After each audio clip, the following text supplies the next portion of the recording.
A segurança pública deve voltar à pauta do plenário nesta semana, ainda no calor das repercussões do assassinato da vereadora Marielle Franco. Quem está aqui para conversar conosco é a repórter Dini Moraes, que acompanha as votações no plenário. Dini, boa noite, seja bem-vinda. Boa noite. Nos ajude a entender o que a gente tem pela frente nessa semana, por favor. Boa noite, Thiago. Boa noite a todos que nos acompanham agora ao vivo pela TV Câmara. Bom, são 3 projetos que estão na pauta oficial do plenário esta semana. Bom, vamos lá. Vamos falar um pouquinho dos 3, né? O primeiro, ele cria um sistema nacional de informações sobre violência contra a mulher.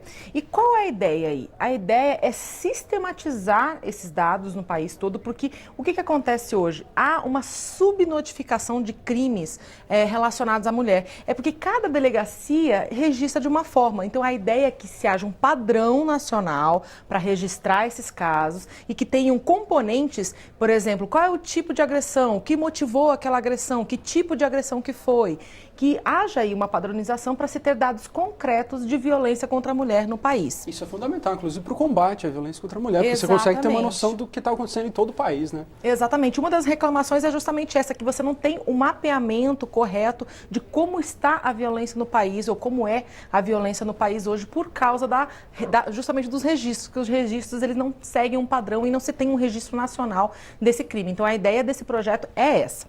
O outro projeto de segurança pública que também está no plenário da Câmara é um que trata de obrigatoriedade de instalar bloqueadores de sinal de telefonia ao redor de presídios e penitenciárias, presídios, cadeias, enfim. A ideia é que o governo pague essa instalação e tenha um prazo de 6 meses para fazer. Com que dinheiro? Com recursos do Fundo Penitenciário Nacional. Existe um outro projeto de lei nesse sentido que a Câmara já aprovou no ano passado, é por isso que você está fazendo essa cara, né? Estava curioso mesmo. Exato, é porque esse projeto foi aprovado aqui no ano passado, só que os recursos eram diferentes. Esse projeto aqui é de autoria do presidente do Senado, senador Eunice Oliveira, e a fonte de recursos é que muda.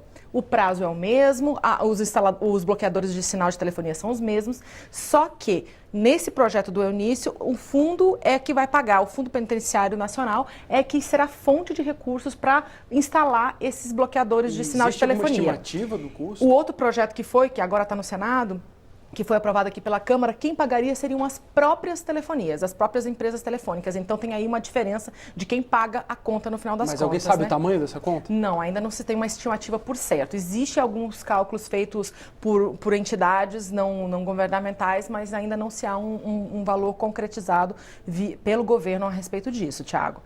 Bom, vamos falar do terceiro? Isso. O terceiro projeto é aquele projeto que a gente já vem falando aqui há algumas semanas, que trata da criação do Sistema Único de Segurança Pública, o SUSP. Esse sistema, ele tem a ideia de fazer uma coordenação entre as diversas forças aí de segurança que nós temos, desde a Polícia Federal, Polícia Rodoviária Federal, Polícia Militar, Polícia Civil, os agentes penitenciários, os guardas municipais. Qual é a ideia? É fazer com que todas essas forças trabalhem de forma coordenada com o objetivo comum de prevenir e combater o crime no país. Porque hoje os sistemas não conversam entre si. As próprias ocorrências, elas não têm o mesmo padrão no país inteiro. Às vezes uma pessoa está sendo procurada na Bahia, mas aqui no Distrito Federal não se sabe disso. Então falta comunicação e falta uma coordenação dessas ações, né, dessas corporações, para um objetivo comum. Olha, Thiago, apesar de todas as lideranças concordarem que é necessário haver esse Sistema Único de Segurança Pública, o projeto em si ainda tem divergência. E eu separei uns trechinhos de alguns deputados para você ter uma ideia de como ainda tem dúvidas a respeito desse texto. Vamos dar uma olhada? Sim, por favor. Todos os líderes que eu procurei, ninguém é contra o projeto. É um projeto importante para o país, onde nós vamos trazer diretrizes e vamos regulamentar o parágrafo 7º do artigo 144, que trata do funcionamento e organização dos órgãos policiais. E trazendo no bojo do projeto um compartilhamento de informações informações necessárias, informações policiais, bancos de dados que tem que ser compartilhado, as polícias têm que se falar entre si. Qual é a responsabilidade? Qual é o papel? Como vai interagir? Qual é o papel das polícias? Qual a polícia que sobrepõe a outra? Será que a Polícia Federal vai ser maior que a Polícia Militar no Estado? Ou a Polícia Civil vai dialogar com a Polícia Judiciária? Como é que vai harmonizar tudo isso? Todas essas questões precisam ser debatidas. Criar o Sistema Único de Segurança no Brasil, eu entendo como fundamental.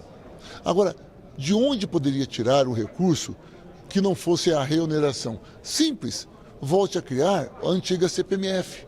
A CPMF é o imposto mais justo que tem, porque quem tem muito paga muito, quem não tem nada não paga nada. Pois é, fiquei com uma dúvida. O SUS, o Sistema Único de Saúde, tem recursos federais, estaduais e municipais. O SUSP vai ter também recursos federais, porque os estaduais e municipais a gente conhece bem. Mas e os federais? Então, a ideia é que o SUSP da Segurança Pública funcione como o SUS na saúde e que tenha aí uma coordenação entre governo federal, entre estados e entre município. Mas como deu para perceber, a ideia em si, ela é consensual. Agora, como que ela vai ser retirada do papel e colocada na prática, que ainda tem algumas divergências. E essas divergências elas estão sendo intensamente negociadas aí nas últimas semanas. Vamos ver se nessa consegue se votar o mérito da proposta, porque a urgência já foi aprovada. Então, ou seja, o projeto já está autorizado a ser votado diretamente no plenário. Tá, mas além desses 3 projetos, a gente tem também algo fora da agenda de segurança, é isso? Tem algumas propostas, inclusive essa que o deputado NVR falou agora há pouco, da reoneração, também está na pauta do plenário, só que para ser votada a urgência. A reoneração, na verdade, é a mudança de cálculo aí da contribuição previdenciária para vários setores da economia, que na prática significa pagar mais tributos. E aí, setor de hotelaria, transporte aéreo, por exemplo, são setores que poderiam pagar mais tributos. Mas tem um outro projeto que eu também destaco, e esse tem acordo, não é tão polêmico quanto a reoneração. A reoneração é super polêmico, gente. Agora, esse outro que eu quero destacar, ele já não é tão polêmico assim. E, inclusive, um dos autores dele, o deputado Ricardo Zar, disse que já tem acordo para que seja aprovado. O que é o projeto? Ele quer obrigar que escolas de ensino fundamental e creches capacitem todos os anos os funcionários e professores para primeiros socorros. E qual que é a ideia, Thiago? É que todas as pessoas que trabalham em escolas e creches, elas estejam aptas a atuar em situação de emergência enquanto o serviço médico não chega. Então, vamos supor, uma criança caiu e se cortou muito, o corte é um corte grande, que os professores e os funcionários sejam capazes de fazer o estancamento do sangue, ou de deixar a criança imobilizada, ou de desengasgar uma criança quando ela está engasgada com um pedaço de comida, por exemplo. Então a ideia é essa e já há um consenso, segundo o deputado Ricardo Zar, inclusive já foram feitos ajustes no texto que possibilitam que ele seja aprovado aí essa semana. Dini Moraes, então temos pela frente pelo menos 4 projetos, é isso? Exato. Reoneração a gente não tem certeza não, porque está na pauta, mas envolve muita negociação e esse é um tema bem espinhoso. Pode ser que seja, pode ser que ainda seja necessário mais negociação. Dini, muito obrigado, boa noite. Obrigado por ter vindo até aqui. Boa noite, Thiago. Boa noite a todos.